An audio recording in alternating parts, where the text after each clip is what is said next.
बोले श्री प्राणनाथ प्यारे की जय, सतगुरु महाराज की जय, सर्व सुंदर साथ की जय। वंदो सतगुरु चरण को, करो सुप्रेम प्रणाम। अशुभ हरण मंगल करण को, धरि श्रीदेव चंद्रया। श्री प्राणनाथ निज मालपति,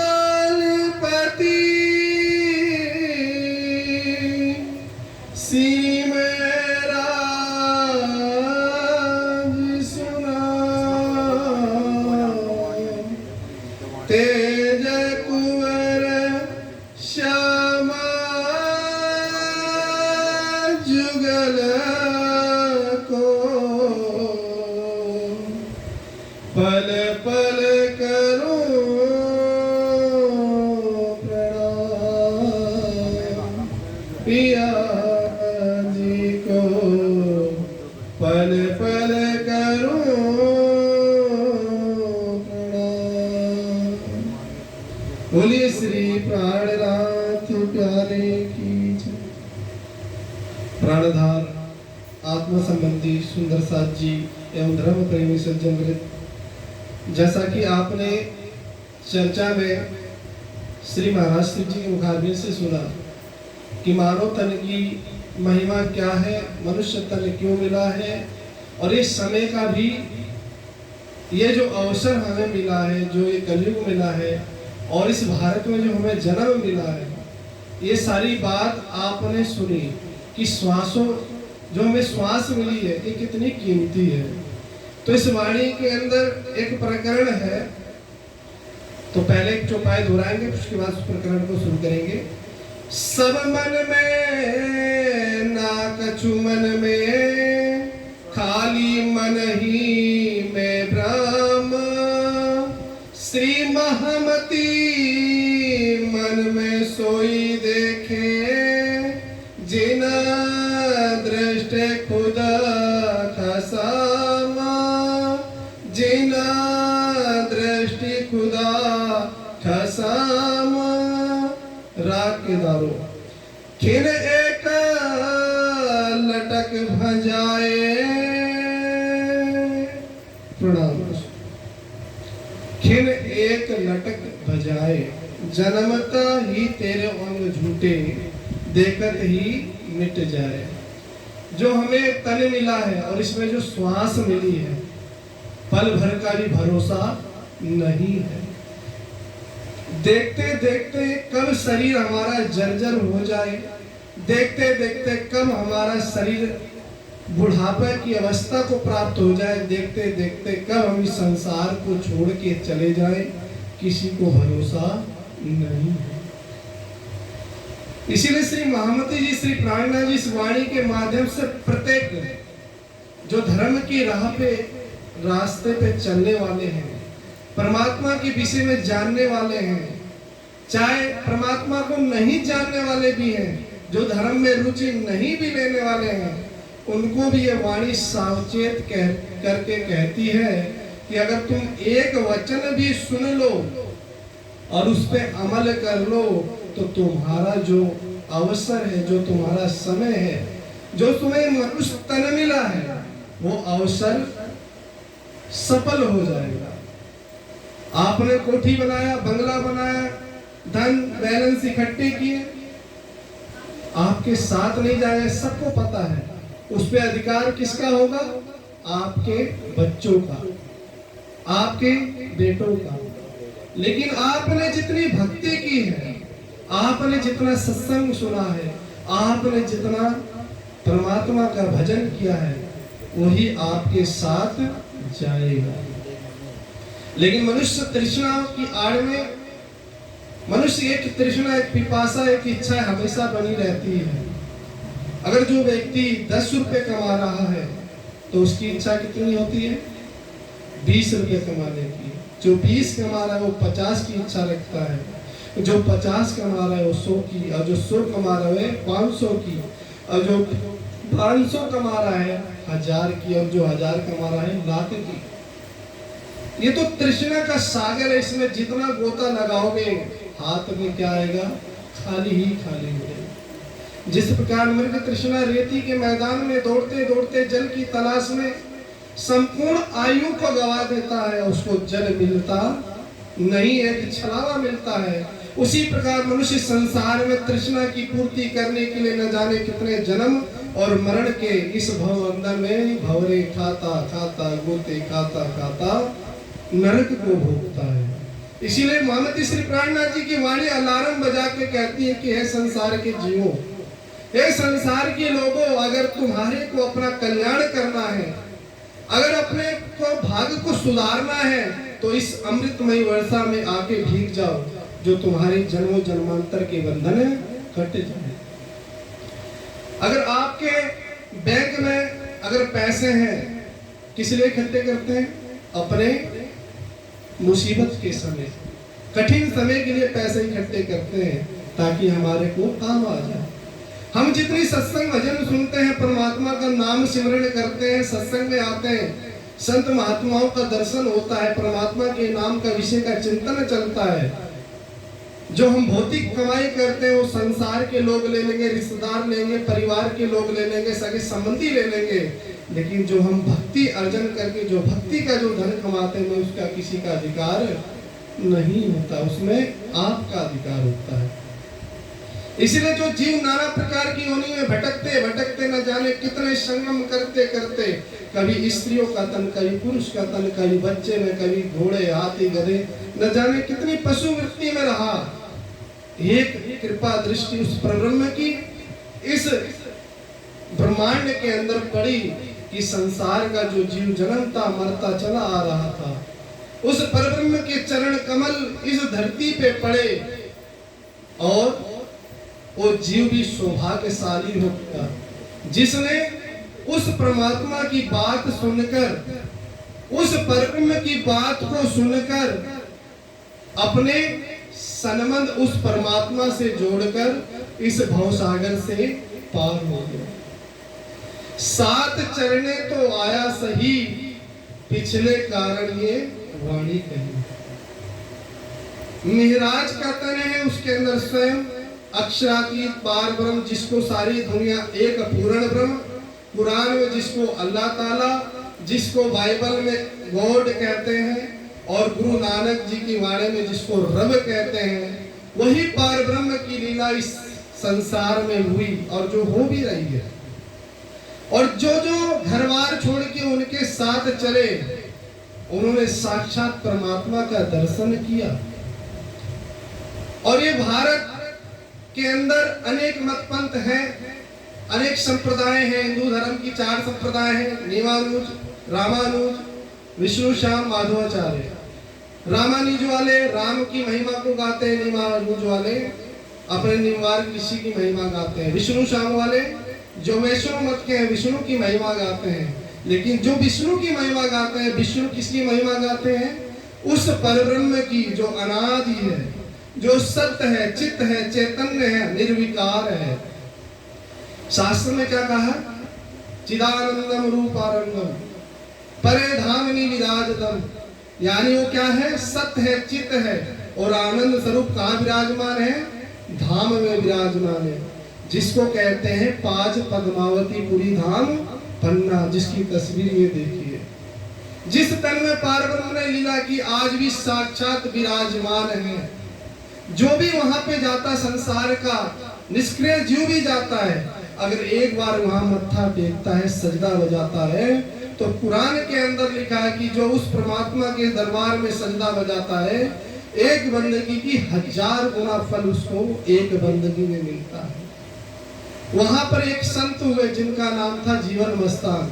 उन्होंने डंके की चोट पे कहा कि पन्ना परम धाम देख करके परिणाम देख आशी को आराम देख कहे मस्तान जाकी लागी इस्तान रूह देखिए दरबार श्री प्राणनाथ पन्ना में विराजे। वो प्राणनाथ कौन है? जो महाराजा छत्रसाल को आशीर्वाद देते हैं कि छत्ता तेरे राज में धक धक धरती होए और जित जित घोड़ा पग धरे तित तित हीरा होए। कि उनकी कृपा से पथरीली धरती जहाँ पे अनाज नहीं होता, अन्न नहीं होता, ना कोई कमाने का साधन है, उस परब्रह्म की कृपा से वो धरती हीरा उगलती है। आज भी अगर यूट्यूब पे सर्च मारेंगे तो पन्ना नगरी हीरा की नगरी कहलाती है। जो हीरा जो उगल रहे हैं वो किसकी कृपा से? उस प्राणनाथ की कृपा से। जो ये घूमट जी बना है, शंकर भगवान पहले से 60,000 साल की समाधि लगा के उनको आकाशवाणी हो गई थी कि हे उमा 28वें कलयुग के अंदर जब सारी दुनिया त्रस्त हो जाएगी, सारे को परमात्मा के नाम से भी विश्वास उड़ जाएगा, औरंगजेब जब मंदिर मस्जिद तोड़ देगा, सबको हिंदू से मुसलमान बना देगा, सबके जनों काट लेगा और सब लोग धर्म के नाम से डरेंगे, तो उस समय परब्रह्म अपने ज्ञान में स्वरूप से प्रकट होगा और अज्ञानता का नाश करेगा और सबके अंदर उस परमात्मा की शोभा को बसाएगा। वो कौन सा धरती है? वो एमपी के अंदर पद्मावतीपुरी धाम पन्ना जिला के अंदर, जिसको महेश्वर तंत्र में कहा अभावी नो भविष्यन्ति मुनियो ब्रह्म रूपना उत्पन्ना कलयुगे प्रधान पुरुषे आश्रया। कि शंकर भगवान खुद परिक्रमा उस धरती की करके गए, बोले कि आने वाले समय पर यहाँ पर ब्रह्म विराजमान होंगे और यहाँ पर ब्रह्म लीला होगी और जो भी जीव आके यहाँ सजदा बजाएगा, जो कभी भवबंधन से पार नहीं हुआ था, जो तप करने के बावजूद भी उसको तप का अवश्य फल मिला, लेकिन जन्म मरण का जो चक्कर नहीं छूटा, वहां पर एक बंदगी और उसकी पहचान करने पर सहज ही पार हो जाएगा। इसमें क्या है? रे जीव नीमक के नाटक में ये जो संसार है नाटक है, खेल तमाशा है। जो हमारा परिवार बनता है ये कब बनता है? जब हम जन्म लेते हैं, कोई हमें बेटा कहता है, हम उसको माँ कहते हैं या पिता कहते हैं। उससे पहले कौन था वो? क्या उससे पहले हमारा संबंध था? नहीं था। लेकिन परिवार में आ जाने से वो किसी का भाई बन जाता है, किसी की बहन बन जाती है, किसी का बेटा है, किसी के बहू है, क्योंकि परिवार में आने से। और ये परिवार क्या है? असत मंडल, झूठ है। हम कितना भी किसी से प्रेम करें, लेकिन लास्ट में उसका इंजाम क्या होता है? जिस शरीर को हम चंदन लेपन करते थे, जिस शरीर के लिए हम इतना प्रेम करते थे, बिस्तर बिछाते थे, फूल सज्जा बिछाते थे और उसके बगैर हम भोजन नहीं करते थे, लेकिन जब एक शरीर में से प्राण निकल जाता है तो वही परिवार के लोग कहते हैं कि अभी इस तन को यहाँ मत रखो, जल्दी इसका दाह संस्कार करो, क्योंकि इस तन से बदबू आ रही है। हमने जिसके लिए जी तोड़ मेहनत की, रात दिन हमने जिसको हड्डी पसली तोड़ के पैसे कमा के जिसके हमने पालन पोषण किया, वही हमें मुखा अग्नि देता है और दिन का तोड़ के कहता है कि आज से तेरा मेरा संबंध नहीं है। लेकिन एक परब्रह्म राज्य कह रहे हैं, प्राणनाथ कह रहे हैं कि तुम मेरे को भले तुम मत ना मानो, लेकिन मैं तुम्हें अवश्य में मानता हूं, क्योंकि तुम मेरी परम धाम की आत्मा हो। मनुष्य अपनी चतुराई में परमात्मा को धोखा देना चाहता है, लेकिन परमात्मा क्या कहता है कि तुम्हारी अनंत, तुम कहीं भी छुप जाओ, 7 लोहे की दीवार भी बना लो, उसके अंदर भी छुप जाओ, परमात्मा की नजर से कोई बच सकता नहीं है। मनुष्य जिह्वा के स्वाद में असली सुख दुख हो रहा है। जिस प्रकार से 5 इंद्रियां हैं, नेत्र का सुख कौन लेता है? नेत्र का सुख भौरा, उसको देखता है, उसी के अंदर मोहित होता है, उसकी सुगंधी लेता है फूलों की और उस फूल में ही दब के मर जाता है। श्रवणों का सुख कौन लेता है? हिरण, हिरण को बस में करना है तो मधुर संगीत सुनाइए, बांसुरी सुनाइए, उसके आवाज को सुनकर हिरण मदहोश हो जाएगा और शिकारी उसको पकड़ के अपने जाल में ले जाता है। अब मछली क्या करती है? जिह्वा के स्वाद में आटे में क्या लगा रहता है? कांटा। उस कांटे को देखती नहीं, किसको देखती है? आटे को देखती है। उस आटे को जैसे ही निगलती है कांटा उसके मुख में फंस जाता है और अपने प्राणों को हाथ धो बैठी है। हाथी कैसे मरता है? स्पर्श के सुख से। अगर हाथी को बस में करना है तो एक नकली हथनी या हाथनी बांधोगे और गड्ढा खोद दीजिए, उस हथनी को स्पर्श करने के लिए इतना पागल हो जाएगा, वो कुछ नहीं देखेगा कि गड्ढा है कि अग्नि जल रही है। उस गड्ढे में गिर जाता है और शिकारी जो है उसको बड़े प्यार से पकड़ लेता है। एक एक इंद्रियों से एक एक पशु पक्षी की मृत्यु हो गई, और लेकिन मनुष्य तो पांचों इंद्रियों का भोग एक साथ कर रहा है। उसकी क्या स्थिति है? हम जिह्वा से संसार का सुख लेते हैं, नेत्रों से संसार को देखना चाहते हैं, श्रवण से संसार के अनाप शनाप भजन या कीर्तन पता नहीं क्या क्या जो धर्म विरुद्ध चीज है उसको सुनते हैं, और ऐसे ऐसे भोजन हम करते हैं जो धर्म विरुद्ध है। मांस का सेवन करते हैं, न जाने अपनी स्वाद के लिए, अपने जीवा की तृष्णा के लिए पशुओं को मार मार के खाते हैं। किसके लिए? जीवा के स्वाद के लिए। अपने स्वाद के लिए निर्दोष प्राणी की हत्या करते हैं। कबीर जी ने क्या कहा है? मांस मछली सुरा पान जे नर खावे, तीरथ भरत जो सब किए सब रसातल जावे। आप जागरण भंडारे कुछ भी कीजिए, लेकिन आप किसी की हत्या करके अपने जिह्वा के स्वाद के लिए खा रहे हैं तो आपका तीरथ करना, आपका भजन करना, आपका भंडारा करना सब व्यर्थ है। तो आहार शुद्ध भी होना चाहिए, परमात्मा का भजन भी होना चाहिए। सबसे पहली क्लास अगर निजानंद संप्रदाय में एंटर करते हैं तो 4 चीज का प्रमुख प्रावधान किया गया है।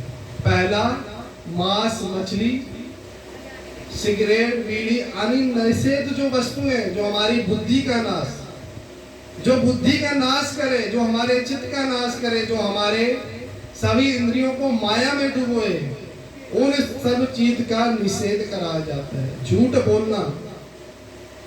बोलना उतना ही पाप है जितना मांस खाना बनता है। एक झूठ बोलने से मनुष्य की हत्या भी हो सकती है।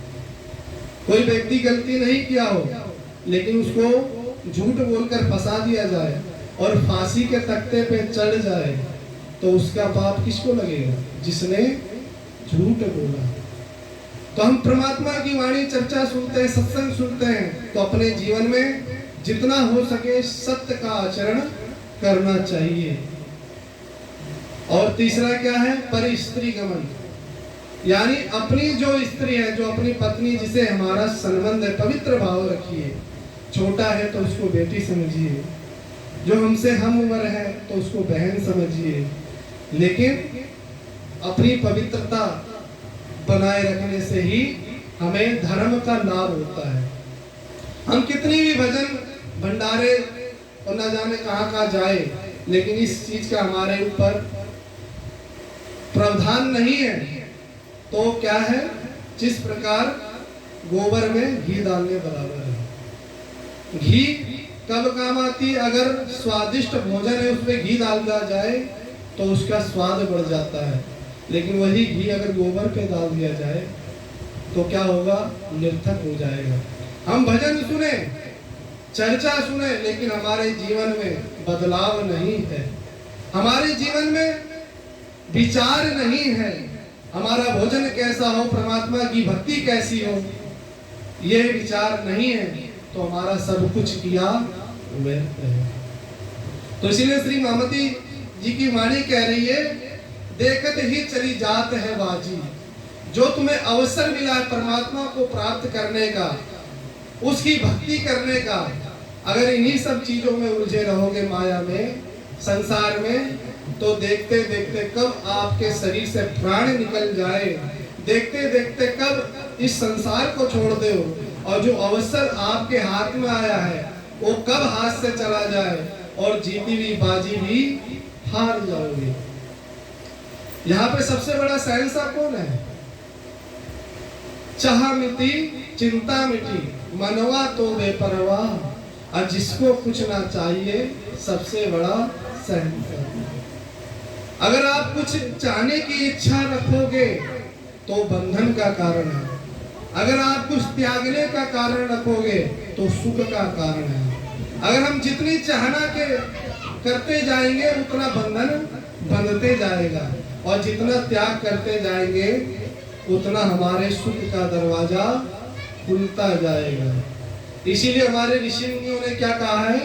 ईशावास्यम सर्विदम यत् चित् जगत्याम जगत तेन तक्तेन भुंजिता। राम ने अयोध्या को त्यागा तो मर्यादा पुरुषोत्तम राम कहलाए। पांडवों ने 12 वर्ष उन्होंने भी घर बार त्याग कर, हस्तिनापुर को त्याग कर भ्रमण किए, अपने को तपाया, ध्यान चिंतन परमात्मा की कहला करे, तब जाके वो सत्य पे विजय हुए। जो त्याग करता है वही आगे चल के उसको धर्म का मार्ग मिलता है। आज हमारे को समय मिला है, उस परब्रह्म की कृपा, सदगुरु महाराज श्री राम रतन दास जी महाराज जी की कृपा से इस गांव के अंदर उस परब्रह्म की वाणी की चर्चा हो रही है, जिस वाणी को सुनने के लिए बड़े बड़े ऋषि मुनि, पीर, पैगंबर, साधक हजारों वर्ष की साधना करने के बाद भी एक शब्द सुनने को नहीं मिला। आज हमें सहज ही सुनने को मिल रहा है, ये सहज ही सुनने को मिल रहा है, तो भी हमें सुनाई, इस पे हम इंटरेस्ट नहीं ले रहे। अगर संसार के शादी विवाह के कार्यक्रम हो, संसार के भंडारे मेले का आयोजन हो, या परिवार में कोई खुशियां का कार्यक्रम हो, तो उसमें हम बड़ा इंटरेस्ट लेंगे। ना हमारी कमर दर्द होगी, ना हमें झपकियां आएगी, ना हम बेचैन होंगे, ना गर्मी लगेगी। हम उसमें इंटरेस्ट लें, क्यों? क्योंकि हमारा इंटरेस्ट है, स्वाद है उसमें। इसीलिए श्री प्राणनाथ जी कह रहे कि जो इस स्वाद को ले रहे हो संसार को, यह नरक का द्वार है। किस प्रकार? जैसे एक सूरदास थे, वो एक गहरे अंधकार में गिर गए और 9 दरवाजे थे। उनको सबसे बड़ी बीमारी खुजली की थी। जब भी वो जाते दरवाजे तक, तभी उनको खुजली हो जाती और दरवाजा छूट जाता। आगे जाते तो एक दरवाजा आता और हाथ जैसे ही लगाते फिर खुजली करते तो दरवाजा छूट जाता। वो सूरदास कौन है? हम हैं, जो अज्ञानता में अंधे हुए बैठे हैं। और वो सागर क्या है? वो कुंड है क्या? ये माया का कुंड है। वो दरवाजे क्या है? वो दरवाजे जो हमारे 9 द्वार हैं, नरक का है 10वां द्वार जो है परमात्मा को पाने का है। इस शरीर के 9 द्वार से नरक ही नरक, नरक ही नरक निकलता है।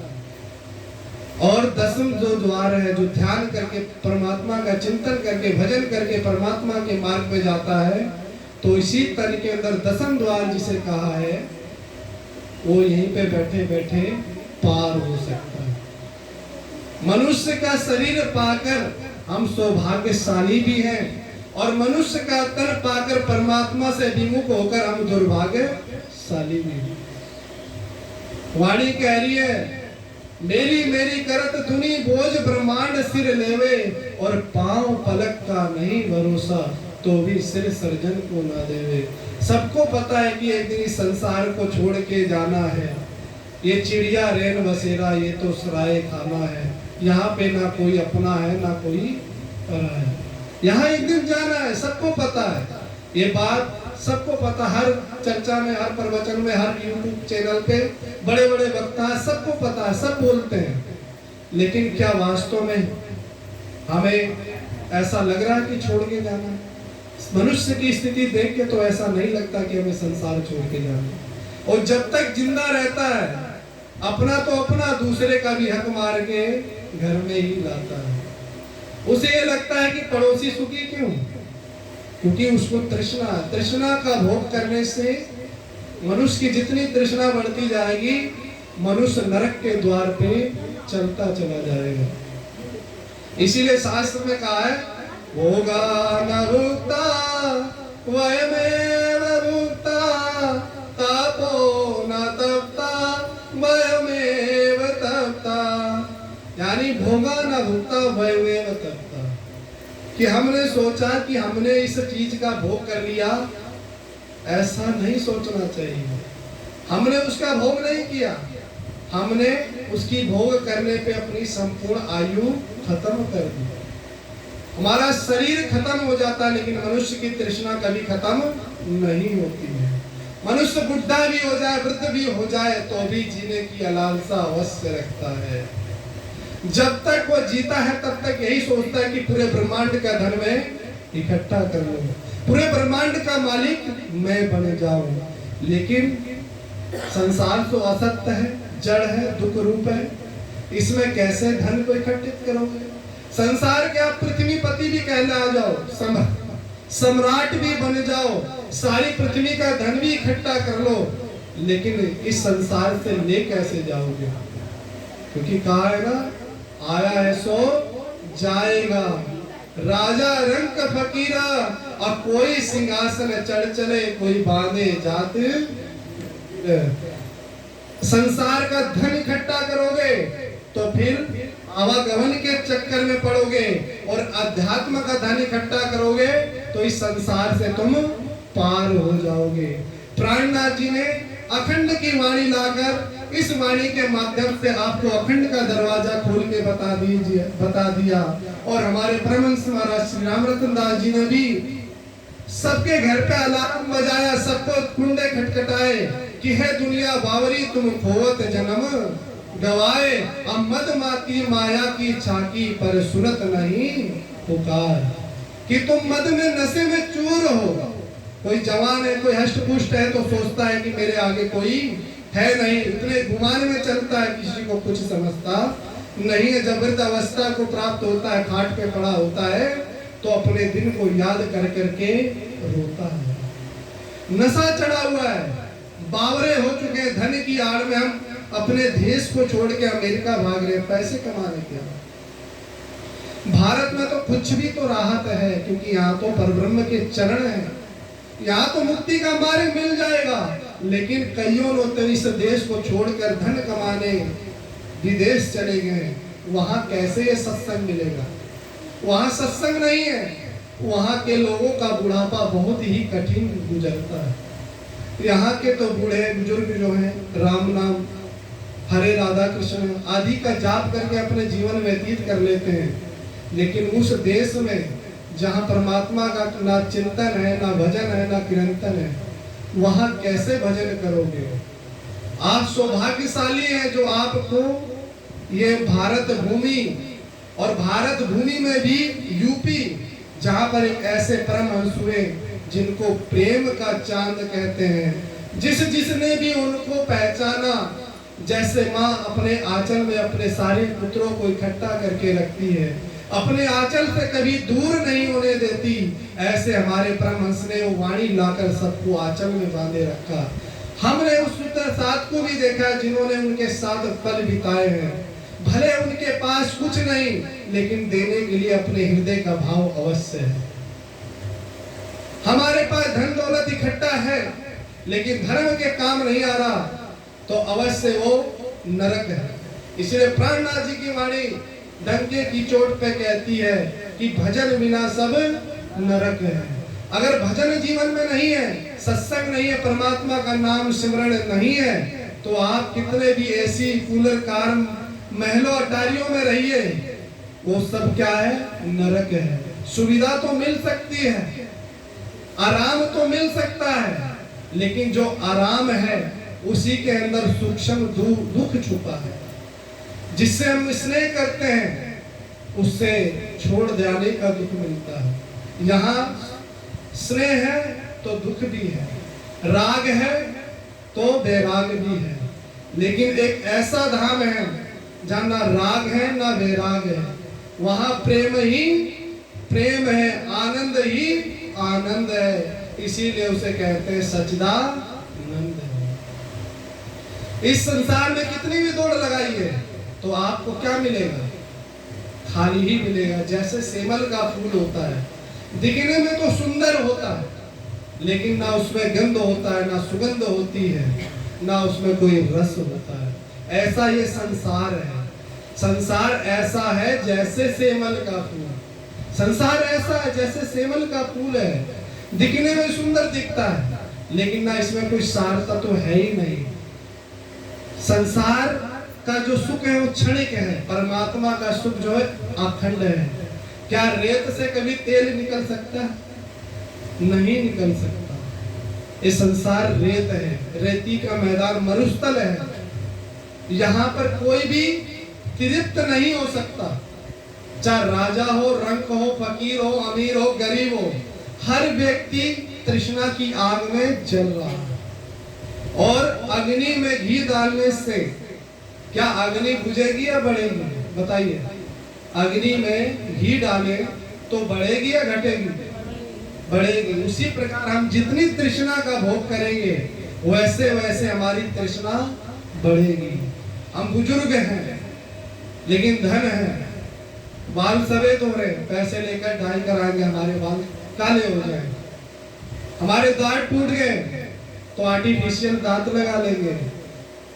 हम प्लास्टिक सर्जरी करा लेंगे पैसे के बल से, लेकिन मृत्यु को तो कोई भी टाल सकता नहीं है। मृत्यु कहाँ खड़ी है? दरवाजे पे रोज खड़ी है। सबका वाट देख रही है कि कब इसके अंदर से प्राण रूपी पक्षी निकले और मैं इसका हरण करके ले जाऊं।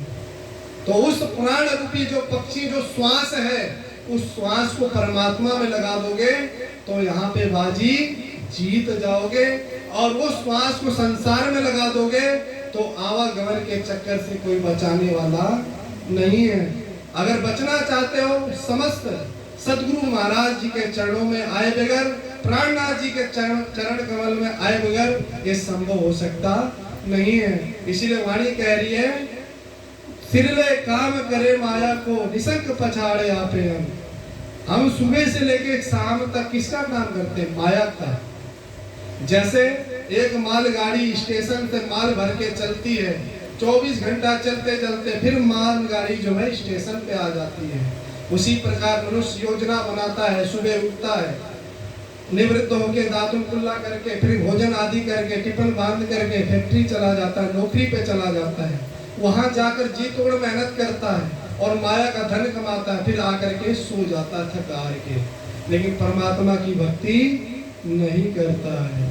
जो सच है उसे असत्य समझा, और जो सत्य है, जो असत्य है उसे सत्य समझा है, और जो सत्य है उसे असत्य समझा है। जो सत्य है, जो आपके अंदर जो चेतना है, जो प्राण है, उससे हमारा कोई लेना देना है ही नहीं। और जो भांडा जो नश्वर है, जो मिटने वाला, जिसमें रोग लगा हुआ है, ये मिटने वाला, देखते देखते हम अंधे हो जाते हैं, देखते देखते हम बहरे हो जाते हैं, कोई बचा पाता नहीं है। देखते देखते हम लंगड़े हो जाते हैं, कोई बचा पाता नहीं है। तो शरीर साधन मजबूत है तो परमात्मा की भक्ति कर लेंगे तो अपना जीवन धन्य धन्य हो जाएगा। और उस परब्रह्म की कृपा से जो प्रेम की वर्षा में जो भीग जाएगा वो भी आवागमन के चक्कर से मुक्त हो जाएगा। हमारा बस एक ही उद्देश्य से हम लोग निकले, जो भ्रमण कर रहे हैं कि सारी दुनिया भक्ति तो करती है लेकिन उसका फल उचित नहीं मिल पाता। कोई साकार की भक्ति करता है, कोई निराकार की भक्ति करता है, कोई घट घट में भक्ति करता है, कोई कण कण में भक्ति करता है, कोई दिवाले पूछता है, कोई ग्राम देवता, कोई कुल देवी, न जाने कितने आग पानी पत्थर पूछते हैं। लेकिन उस संसार में जितने भी हम जड़ पूजा कर रहे हैं, शास्त्र में कहा है कि जड़ का पूजा करने से हमारी बुद्धि जड़ हो जाती है। हमें भक्ति किसकी करनी चाहिए? जो चेतन है, जो शाश्वत है, जो अनादि है। उसका माने का मार्ग, एक परमात्मा को पाने का मार्ग है। तो निजानंद संप्रदाय में ही सारे प्रश्न का उत्तर दिया गया है। अगर उसको जानना है तो YouTube चैनल पे श्री प्राणनाथ जी टीवी सीरियल और निजानंद ऐप और अनेक वीडियो मिल जाएंगे जो परमात्मा की चर्चा के संबंधी धर्म के तत्व के विषय में कहे गए हैं कि मैं कौन हूँ, आया कहाँ से हूँ, शरीर संसार छोड़ने के मुझे जाना कहाँ है, और ये संसार किस लिए बना है और ये शरीर किस लिए बना है। तो ऐसा जानने के लिए आप रतनपुरी जो निजानंद आश्रम रतनपुरी है वहां से कांटेक्ट कर सकते हैं। हमारे जो ज्येष्ठ भ्राता संजय जी हैं उनसे भी कांटेक्ट कर सकते हैं। जो भी आपके मन में संशय हो, आप प्रश्न का उत्तर पाना चाहते हैं, क्योंकि वो यहाँ हमेशा अवेलेबल रहते हैं इसी क्षेत्र के, हम तो इधर उधर चले ही जाते हैं, उनसे कांटेक्ट करके आप सभी संशय को पार पा सकते हैं। अब ज्यादा समय ना लेते हुए आप सभी के चरणों में प्रणाम करते हुए सभी एक बार चौपाई दोहराएंगे। बोलिए श्री प्राणनाथ प्यारे की, किन एक लेउ लटक भजाए, किन एक लेउ लटक भजाए, जन्म तेरो अंग झूठा, जन्म तेरो अंग झूठ, देखत ही मिट जाए, देखत ही मिट जाए, देखत मिट जाए, देखत मिट जाए।